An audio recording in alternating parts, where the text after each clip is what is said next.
Giza की झुलसा देने वाली रेत के नीचे एक ऐसा रहस्य छिपा है जो इतना भयावह है कि पुरातत्वविदों ने दशकों तक यह समझने की कोशिश की है कि फराओ खफरे उन्हें इतना भयभीत क्यों करता है।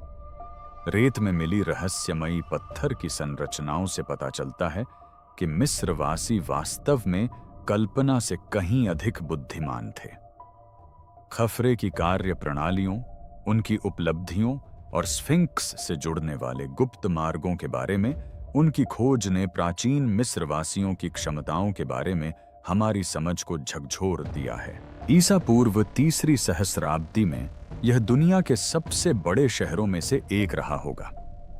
तो यह कहां स्थित था और इसका बुनियादी ढांचा कहां था? साक्ष्य बताते हैं कि खफरे के पास ऐसा ज्ञान और शक्ति थी जो उनके समय के लिए लगभग असंभव प्रतीत होती है। आइए जानें कि फिरौन खफरे ने पुरातत्वविदों को क्यों भयभीत कर रखा है, और यह जानकारी चिंताजनक है। वह पत्थर जिसका अस्तित्व ही नहीं होना चाहिए था।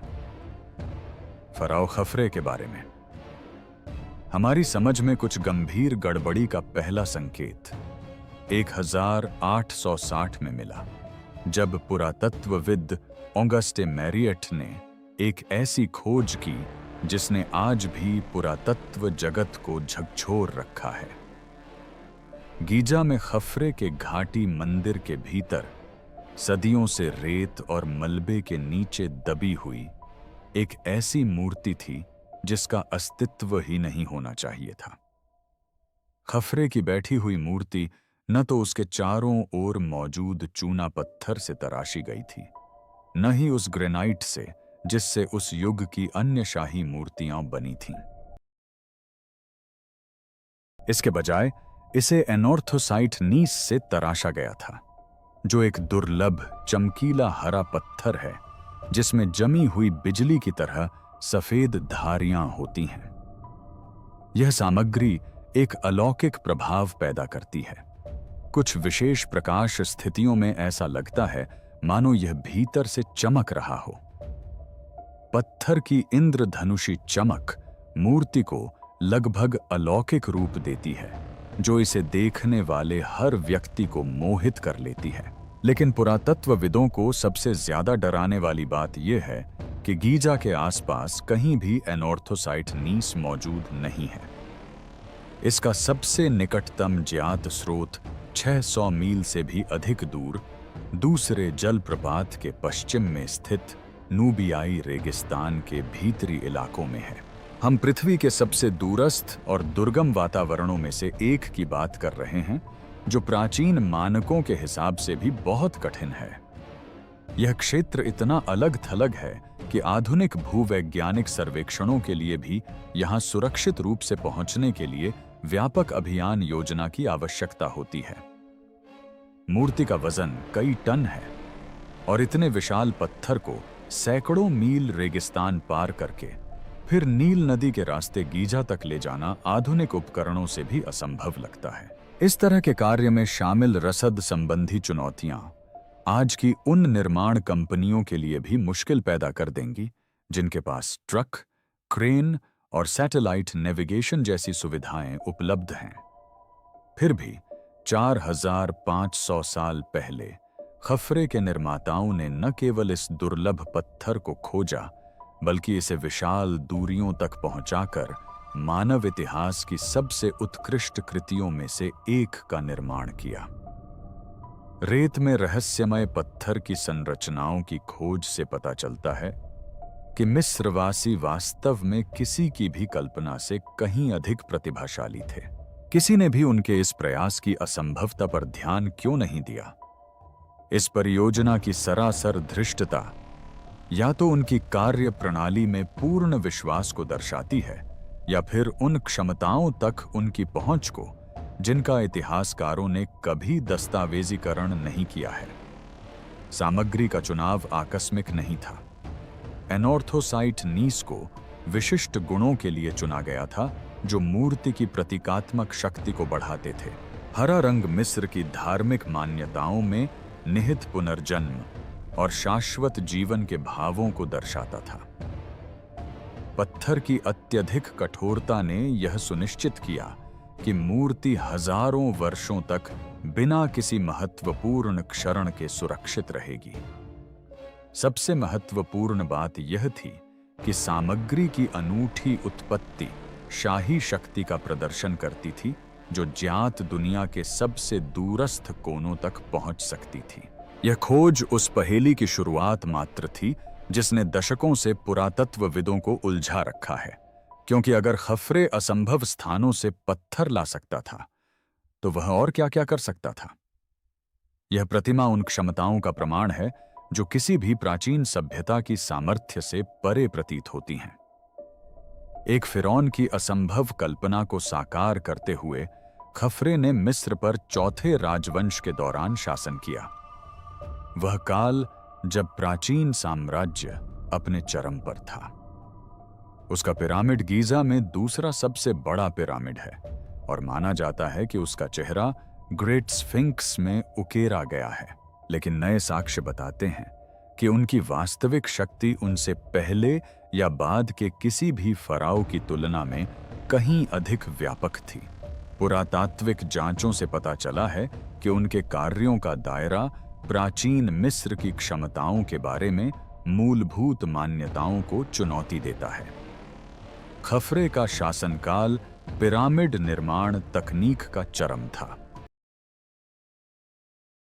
उनके निर्माताओं ने पत्थर काटने, संरेखित करने और निर्माण में ऐसी सटीकता हासिल की थी जिसकी बराबरी हजारों वर्षों तक दोबारा नहीं की जा सकी। पिरामिड के आंतरिक कक्ष गणितीय ज्ञान और इंजीनियरिंग कौशल का प्रमाण हैं, जिन्हें विकसित होने में कई पीढ़ियां लगीं। फिर भी ऐतिहासिक अभिलेख बताते हैं कि ये क्षमताएं अचानक प्रकट हुईं और उनकी मृत्यु के बाद उतनी ही तेजी से लुप्त हो गईं। उनकी घाटी में स्थित मंदिर की पुरातात्विक खुदाई में एक चौंकाने वाली बात सामने आई। यह सिर्फ एक मूर्ति नहीं थी, यह सैकड़ों मूर्तियों से जुड़े एक विशाल कार्यक्रम का हिस्सा थी। इनमें से प्रत्येक को ज्ञात दुनिया के सबसे दूरस्थ कोनों से प्राप्त सामग्रियों से तराशा गया था। इस तरह की परियोजना के समन्वय के लिए आवश्यक व्यवस्थाएं अविश्वसनीय थीं। श्रमिकों को संगठित करना, भोजन उपलब्ध कराना, आवास प्रदान करना और दूर दूर तक उनकी निगरानी करना, ये सब आधुनिक परियोजना प्रबंधकों के लिए भी एक चुनौती होगी। खाफरे के निर्माताओं को ऐसे दूरस्थ स्थानों पर पत्थर की खदानें ढूंढनी पड़ीं, जहां आधुनिक अभियानों का पहुंचना भी मुश्किल था। उन्हें ऐसी टीमें बनानी पड़ीं जो रेगिस्तान की सबसे कठिन परिस्थितियों में भी काम करने में सक्षम हों। फिर आया कई टन वजनी पत्थरों को ऐसे भूभाग से ले जाने का कठिन काम, जहां बिना तैयारी के यात्रियों की कुछ ही दिनों में मौत हो जाती है। आवश्यक समन्वय से पता चलता है कि प्राचीन काल में संचार और संगठनात्मक प्रणालियां असंभव थीं। घाटी में स्थित मंदिर स्वयं खफरे की उन्नत क्षमताओं का चौंकाने वाला प्रमाण प्रस्तुत करता है।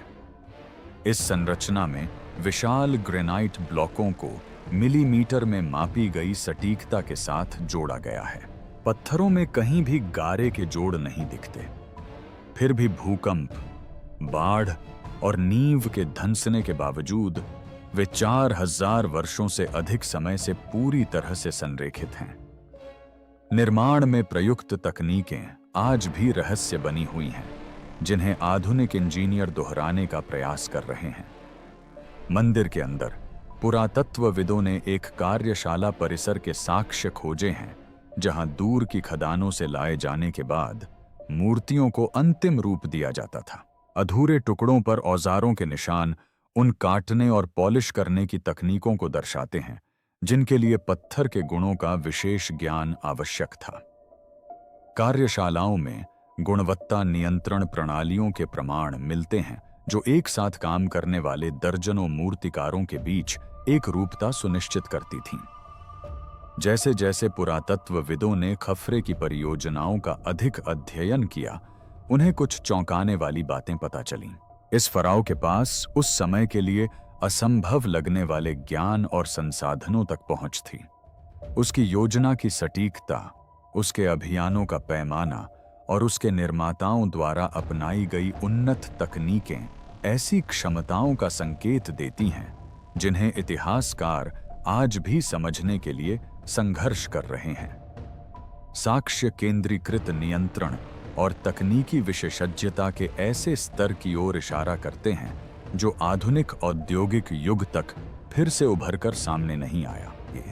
लेकिन असली रहस्य तो अभी सामने आना बाकी था। उस रेगिस्तान में छिपा हुआ, जहां कभी खफरे के मजदूर काम करते थे, ऐसी परिस्थितियों में जहां उनका मिशन असंभव होना चाहिए था। रेगिस्तानी खदान के रहस्य, पत्थर के निशानों का पीछे की ओर पीछा करते हुए पुरातत्वविदों को पृथ्वी के सबसे दुर्गम स्थानों में से एक में ले जाया गया। वह खदान स्थल जहां खफरे के निर्माताओं ने काम किया था, एक ऐसे दूरस्थ और खतरनाक क्षेत्र में स्थित है कि आधुनिक अभियानों को कुछ दिनों तक जीवित रहने के लिए उपग्रह नेविगेशन और व्यापक आपूर्ति श्रृंखलाओं की आवश्यकता होती है। यह भूभाग अंतहीन रेत के टीलों, चट्टानी उभारों और नमक के मैदानों से बना है जो क्षितिज तक फैले हुए हैं, और यात्रियों को मार्गदर्शन देने के लिए एक भी स्थल चिह्न नहीं है। फिर भी इस दुर्गम भूभाग में बिखरे हुए साक्ष्य एक ऐसी कहानी बयां करते हैं जो पुरातत्वविदों को अंदर तक झकझोर देती है। तराशे हुए पत्थर के टुकड़े रेत में आंशिक रूप से दबे पड़े हैं, जिनकी सतह पर पुराने औजारों के निशान स्पष्ट रूप से दिखाई देते हैं। इन कटाई की सटीकता उन तकनीकों को दर्शाती है जो तांबे और कांसे के औजारों की क्षमताओं की सीमाओं को पार कर जाती हैं। कुछ पत्थरों को परिवहन से पहले सटीक आकार देने के प्रमाण मिले हैं, जो यह संकेत देते हैं कि उनके अंतिम गंतव्य की विस्तृत जानकारी के साथ पूर्व योजना बनाई गई थी। स्थल पर पाए गए कांसे के औजारों में विशेष उपकरण शामिल हैं जो किसी भी जात मिस्र के डिजाइन से मेल नहीं खाते। ये उपकरण स्पष्ट रूप से ऑनर्थोसाइट नीस की विशिष्ट विशेषताओं पर काम करने के लिए बनाए गए थे, जो यह दर्शाता है कि खफरे के कारीगरों ने विशेष रूप से इस परियोजना के लिए नई तकनीकें विकसित की थीं। औजारों की परिष्कृत डिजाइन उस काल के हिसाब से उन्नत धातु विज्ञान के ज्ञान का संकेत देती है। खदान क्षेत्र में मिले मिट्टी के बर्तनों के टुकड़ों पर खफरे के चिन्ह खुदे हुए हैं, जो इस बात का प्रमाण है कि संगठित दल यहां लंबे समय तक कार्यरत रहे। लेकिन ये मिट्टी के बर्तन खुद एक भयावह कहानी बयां करते हैं। मिट्टी के बर्तनों में मानकीकृत तकनीकों का उपयोग करके बड़े पैमाने पर उत्पादन के संकेत मिलते हैं, जो औद्योगिक स्तर पर किए गए कार्यों का संकेत देते हैं, जिनमें सैकड़ों कुशल श्रमिकों की आवश्यकता होती थी। मिट्टी के बर्तनों के टुकड़ों की भारी मात्रा से पता चलता है कि ये कार्य वर्षों तक चले, न कि इतिहासकारों द्वारा पहले माने गए संक्षिप्त अभियानों तक सीमित रहे। यह बात तब और भी चौंकाने वाली हो जाती है जब आप इस वातावरण में जीवित रहने के लिए आवश्यक परिस्थितियों पर विचार करते हैं। कई मील तक पानी का कोई प्राकृतिक स्रोत नहीं है। दिन के समय तापमान अक्सर 120 डिग्री फ़ारेनहाइट से अधिक हो जाता है और रात में गिरकर हिमांक के करीब पहुंच जाता है। रेत के तूफान बिना किसी चेतावनी के पूरे अभियानों को दफना सकते हैं। विषैले सांपों और बिच्छुओं के कारण अनुभवी रेगिस्तानी यात्रियों के लिए भी शिविर लगाना खतरनाक हो जाता है। फिर भी खफरे के मजदूर न केवल यहां जीवित रहे, बल्कि उन्होंने खूब तरक्की भी की और एक परिष्कृत पत्थर खनन इकाई स्थापित की जो वर्षों तक चलती रही। पुरातत्वविदों द्वारा खुदाई करने पर साक्ष्य और भी भयावह होते जाते हैं। उन्हें स्थायी संरचनाओं के अवशेष मिले, जिनसे पता चलता है कि श्रमिक कई महीनों तक वहीं रहते थे। ये अस्थायी आश्रय स्थल नहीं थे, बल्कि ऐसे सुनियोजित भवन थे जो निवासियों को चरम मौसम की स्थितियों से बचाने के लिए बनाए गए थे। इन रेगिस्तानी चौकियों में प्रयुक्त निर्माण तकनीकें कठोर वातावरण के लिए विशेष रूप से अनुकूलित स्थापत्य ज्ञान का प्रमाण हैं। भंडारण क्षेत्रों में संरक्षित भोजन और पानी के कंटेनरों के निशान मिले हैं, जो सैकड़ों मील तक फैले रेगिस्तानी इलाकों में आपूर्ति श्रृंखलाओं का संकेत देते हैं। इस्तेमाल की गई संरक्षण विधियां खाद्य विज्ञान और रसद प्रबंधन की परिष्कृत समझ को दर्शाती हैं। सबसे चौंकाने वाली बात यह है कि उन्होंने ऐसे दफन स्थल खोजे हैं जहां अभियान के दौरान मारे गए श्रमिकों को पूरे सम्मान के साथ दफनाया गया था, जिसमें कब्र का सामान और धार्मिक अनुष्ठान शामिल थे, जिनके लिए पुजारियों को दूर दराज के शहरों से आना पड़ा था। खाफरे के रेगिस्तानी अभियान का पैमाना बताता है कि उनके पास आधुनिक औद्योगिक परियोजनाओं के बराबर संसाधन और संगठनात्मक क्षमताएं थीं, लेकिन उनकी टीमों ने इस दुर्गम स्थान से निकाले गए विशाल पत्थर के ब्लॉकों को कैसे स्थानांतरित किया? इस प्रश्न का उत्तर उन्नत क्षमताओं के और भी चौंकाने वाले प्रमाण प्रकट करता है। वे रैंप, जिनका कोई अर्थ नहीं है, पत्थर की खदान वाली जगह पर पुरातत्वविदों ने रेगिस्तान की जमीन में खुदे हुए पत्थर के टीले खोजे, लेकिन ये पहले देखे गए किसी भी परिवहन तंत्र से अलग थे।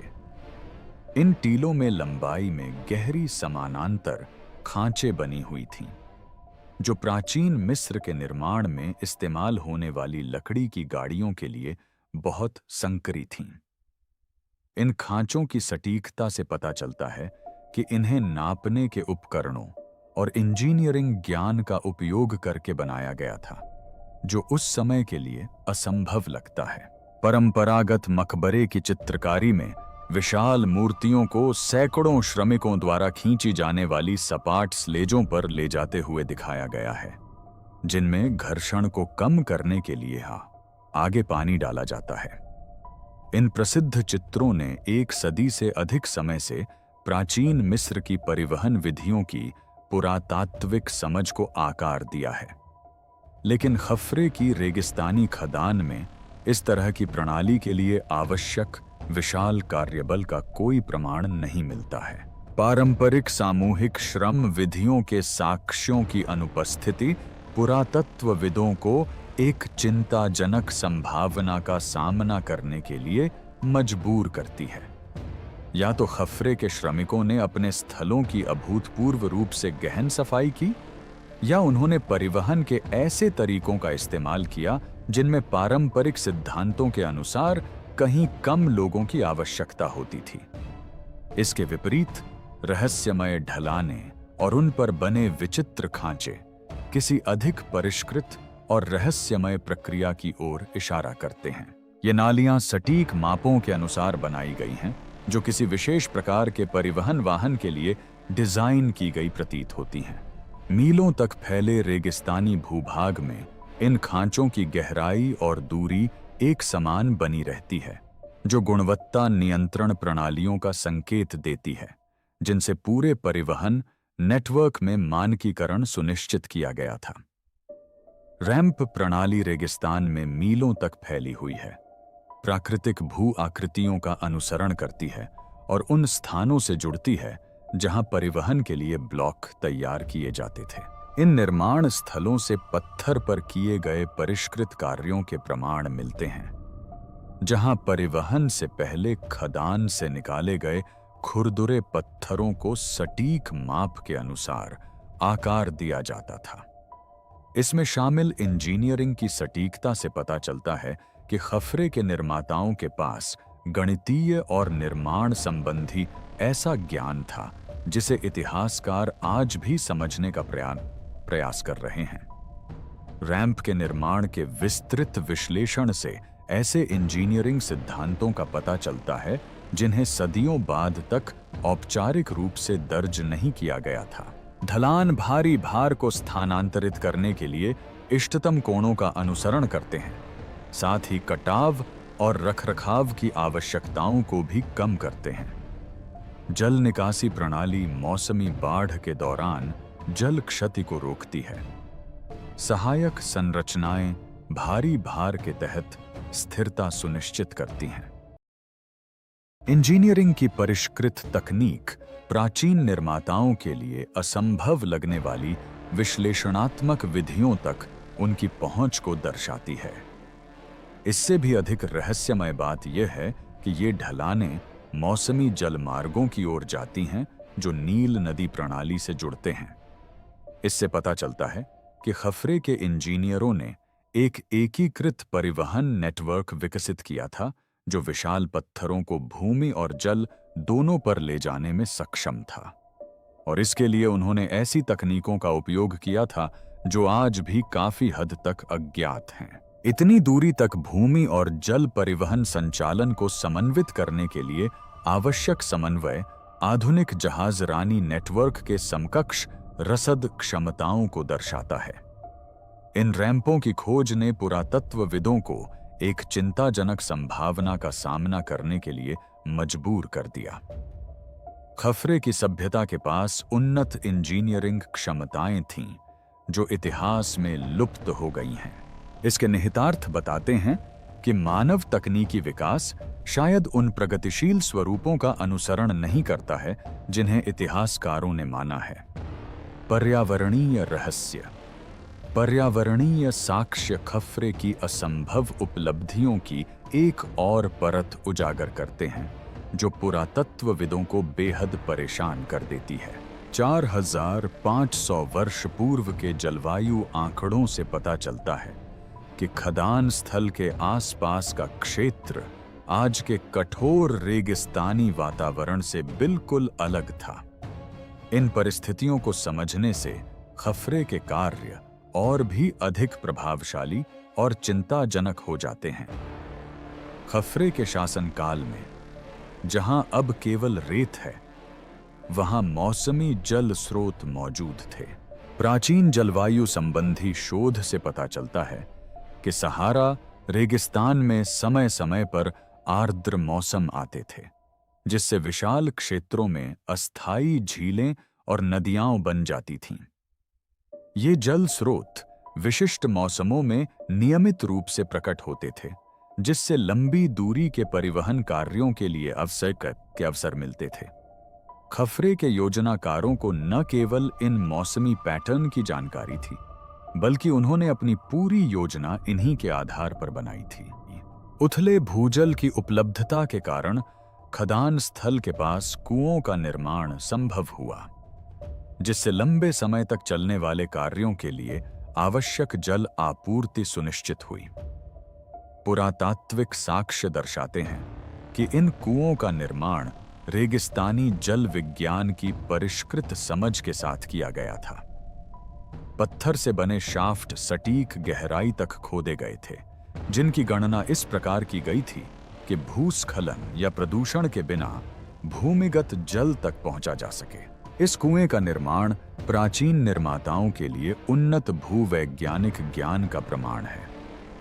सबसे महत्वपूर्ण बात यह है कि नील नदी से जुड़ने वाला मौसमी जलमार्ग वादी तुष्का बाढ़ के दौरान भारी माल को बहाने के लिए पर्याप्त पानी रखता था।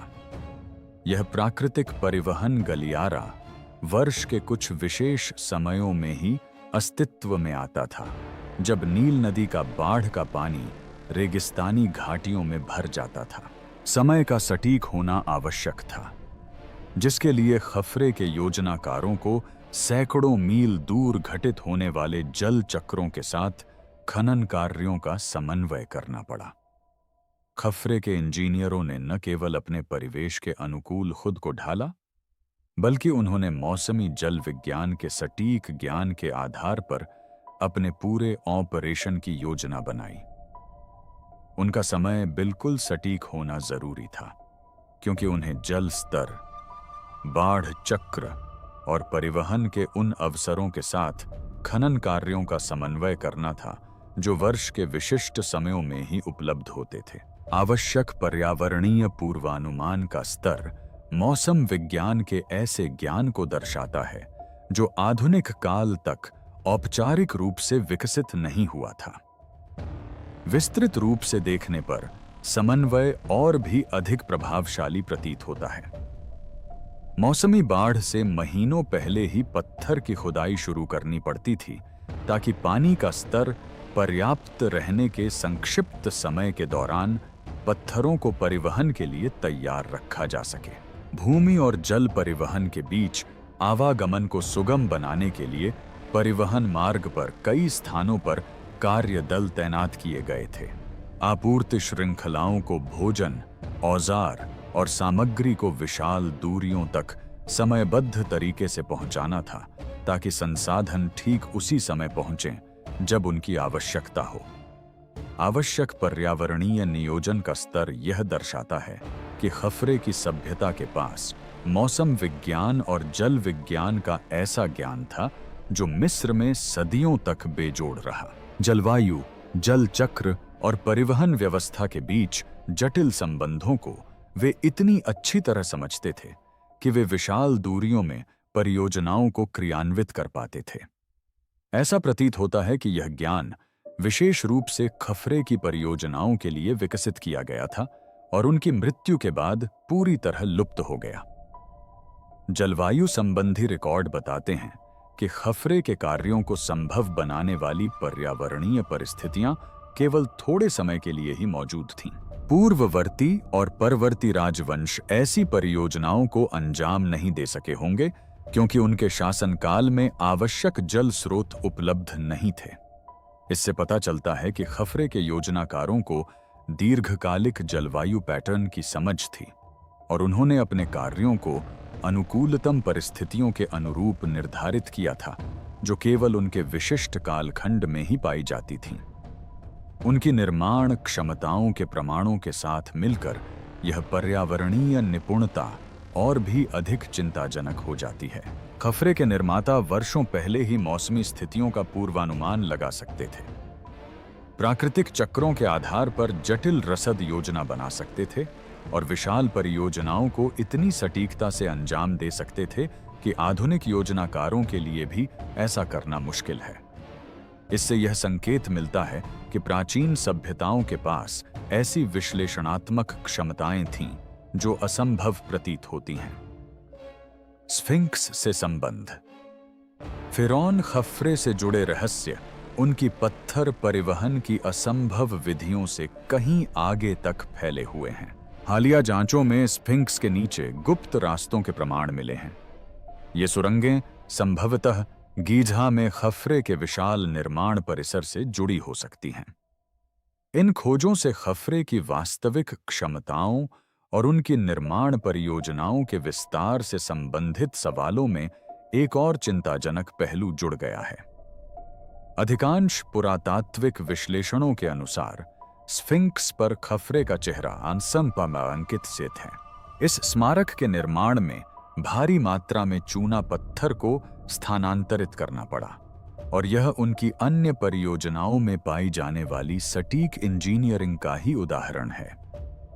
लेकिन इस परिचित सतह के नीचे छिपे हुए कक्षों और रास्तों के प्रमाण मिलते हैं जो यह संकेत देते हैं कि स्फिंक्स एक साधारण मूर्ति से कहीं अधिक जटिल था।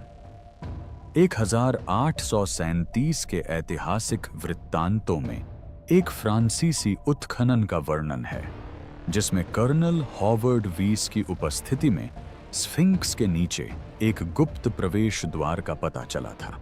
इन विवरणों में भूमिगत कक्षों की ओर जाने वाले मार्ग की खोज का उल्लेख है, लेकिन कहा जाता है कि इन निष्कर्षों को गुप्त रखा गया और आधिकारिक रिपोर्टों में दबा दिया गया जो आज तक गोपनीय है। इस तरह की गोपनीयता के कारण खफरे की अन्य असंभव उपलब्धियों के संदर्भ में देखने पर चिंताजनक हो जाते हैं। आधुनिक भूभेदी रडार ने स्फिंक्स के नीचे और पूरे गीज़ा पठार में असामान्य रिक्त स्थानों का पता लगाया है। ये भूमिगत स्थान सुरंगों और कक्षों के एक जाल का संकेत देते हैं जो स्फिंक्स को पिरामिडों और अन्य संरचनाओं से इस प्रकार जोड़ते हैं कि स्थल की संरचना के बारे में हमारी समझ मौलिक रूप से बदल जाती है। रडार संकेतों से खोखले स्थानों का पता चलता है जो सतह पर हुई पुरातात्विक खुदाई से कहीं अधिक विस्तृत हैं। हाल के ध्वनिक अध्ययनों में प्रतिध्वनि पैटर्न पाए गए हैं जो स्फिंक्स के नीचे बड़े भूमिगत कक्षों की उपस्थिति का संकेत देते हैं। ध्वनि संचरण परीक्षणों से ऐसे रिक्त स्थान सामने आए हैं जो प्राकृतिक गुफाओं या अप्रदन संरचनाओं के बजाय कृत्रिम रूप से निर्मित प्रतीत होते हैं। ध्वनिक गुण विशिष्ट उद्देश्यों के लिए निर्मित कक्षों का संकेत देते हैं, जिनमें संभवतः भंडारण, कार्यशालाएं या धार्मिक अनुष्ठान शामिल हो सकते हैं। यदि ऐसे मार्ग मौजूद हैं, तो वे खफरे की उन्नत इंजीनियरिंग क्षमताओं का एक और उदाहरण प्रस्तुत करते हैं। गीजा की रेतीली मिट्टी में स्थिर भूमिगत सुरंगें बनाना भूविज्ञान, संरचनात्मक अभियांत्रिकी और निर्माण तकनीकों के परिष्कृत ज्ञान की मांग करता है, जो प्राचीन निर्माताओं के लिए असंभव प्रतीत होता है। सुरंगों को ढहने से बचाने के लिए सुदृढ़ बनाना, बाढ़ से होने वाले नुकसान से सुरक्षा के लिए जलरोधी बनाना और मानव निवास के लिए हवादार बनाना आवश्यक था। स्फिंक्स और खफरे की अन्य परियोजनाओं के बीच संभावित संबंध से पता चलता है कि गीजा के लिए उनकी वास्तविक परिकल्पना इतिहासकारों की कल्पना से कहीं अधिक जटिल और महत्वाकांक्षी थी। ये अलग अलग समय में निर्मित स्मारक नहीं थे। इन्हें एक विशाल भूमिगत परिसर के एकीकृत घटकों के रूप में डिजाइन किया गया हो सकता है। सतह पर दिखाई देने वाली संरचनाएं एक बहुत बड़ी निर्माण परियोजना का केवल दृश्यमान भाग हो सकती हैं, जो पठार के बहुत नीचे तक फैली हुई थी। साक्ष्य बताते हैं कि इन भूमिगत क्षेत्रों तक पहुंच प्रतिबंधित और नियंत्रित थी। केवल कुछ विशिष्ट व्यक्तियों को ही इन रास्तों और कक्षों के बारे में जानकारी रही होगी, जिससे यह स्पष्ट होता है कि हजारों वर्षों तक इनका अस्तित्व गुप्त क्यों रहा। स्फिंक्स से जुड़ाव इस रहस्य को और गहरा कर देता है कि पुरातत्वविदों को खफरे इतना भयावह क्यों लगता है। उनकी परियोजनाएं महज प्रभावशाली व्यक्तिगत उपलब्धियां नहीं थीं। वे एक एकीकृत परिसर के घटक हो सकती हैं, जो ऐसी नियोजन और निर्माण क्षमताओं को प्रदर्शित करती हैं जो किसी भी प्राचीन सभ्यता के पास नहीं होनी चाहिए थीं।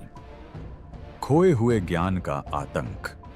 फिरौन खफरे के प्रति पुरातत्वविदों के भय का वास्तविक कारण अलौकिक नहीं है। उनकी उपलब्धियों का मानव सभ्यता की हमारी समझ पर गहरा प्रभाव पड़ता है। उनकी क्षमताओं से संकेत मिलता है कि प्राचीन मिस्र में उन्नत ज्ञान मौजूद था जो इतिहास में पूरी तरह से लुप्त हो गया है। भय इस बात से उत्पन्न होता है कि मानव समाज ऐसी असाधारण क्षमताएं प्राप्त कर सकते हैं जो बिना किसी निशान के गायब हो जाती हैं और भविष्य की पीढ़ियों के लिए केवल रहस्यमय प्रमाण ही छोड़ जाती हैं, जिन पर उन्हें विचार करना पड़ता है। मान लीजिए कि खफरे सैकड़ों मील में फैले औद्योगिक स्तर के संचालन का आयोजन कर सकता था, मौसमी सटीकता के साथ जटिल रसद का समन्वय कर सकता था और ऐसी तकनीकी निपुणता हासिल कर सकता था जिसकी बराबरी उसकी सभ्यता की अन्य क्षमताओं में से कोई भी नहीं कर सकती थी। यह प्रश्न साक्ष्यों का अध्ययन करने वाले शोधकर्ताओं को परेशान करता है, क्योंकि यह दर्शाता है कि मानव तकनीकी विकास उन प्रगतिशील पैटर्नों का अनुसरण नहीं करता है जिन्हें इतिहासकारों ने माना है। मिस्र भर के पुरातात्विक स्थलों में ऐसे असामान्य निष्कर्ष मिले हैं जो खफरे की उन्नत क्षमताओं के परिप्रेक्ष्य में देखने पर अधिक सार्थक प्रतीत होते हैं। सटीक अभियांत्रिकी उन संरचनाओं में दिखाई देती है जो उन्हें डिजाइन करने के लिए आवश्यक गणितीय ज्ञान से पहले की हैं। परिष्कृत गणित उन वास्तुशिल्पीय योजनाओं में दिखाई देता है जो ऐसे गणितीय सिद्धांतों के औपचारिक रूप से प्रलेखित होने से पहले बनाई गई थीं। जटिल संगठनात्मक प्रणालियां उन परियोजनाओं में दिखाई देती हैं जिन्हें इतिहासकारों ने सरल श्रम विधियों का उपयोग करके निर्मित माना था। ये चिंताजनक पैटर्न बताते हैं कि प्राचीन मिस्र के इतिहास में उन्नत क्षमताएं उभरी, फली फूली और फिर पूरी तरह से लुप्त हो गईं। खफरे का शासनकाल तकनीकी ऊंचाइयों का एक उदाहरण है, जो आसपास के कालखंडों की उपलब्धियों से कहीं आगे था। ऐसा लगता है कि इन उपलब्धियों के लिए आवश्यक ज्ञान एकांत में ही मौजूद था। अधिकांश तकनीकी प्रगति की विशेषता वाले क्रमिक विकास के अभाव में खफरे की परियोजनाओं से प्राप्त साक्ष्य ऐसी क्षमताओं को उजागर करते हैं जो प्राचीन सभ्यताओं के बारे में मूलभूत मान्यताओं को चुनौती देती हैं। उनकी उपलब्धियों में दर्ज संगठनात्मक विधियां, तकनीकी ज्ञान और विश्लेषणात्मक क्षमताएं इतिहासकारों द्वारा किसी भी पूर्व आधुनिक समाज को दी गई क्षमताओं से कहीं अधिक हैं। इसके निहितार्थ शोधकर्ताओं को लुप्त ज्ञान और प्रौद्योगिकियों के बारे में असहज प्रश्नों का सामना करने के लिए विवश करते हैं। यह भय केवल खोई हुई क्षमताओं को पहचानने तक ही सीमित नहीं है। यदि उन्नत ज्ञान बिना किसी निशान के प्रकट होकर लुप्त हो सकता है, तो मानव विकास की हमारी समझ पर इसका क्या प्रभाव पड़ेगा? खफरे की उपलब्धियां यह संकेत देती हैं कि सभ्यता उस रैखिक क्रम में प्रगति नहीं करती जैसा कि इतिहासकारों ने माना है।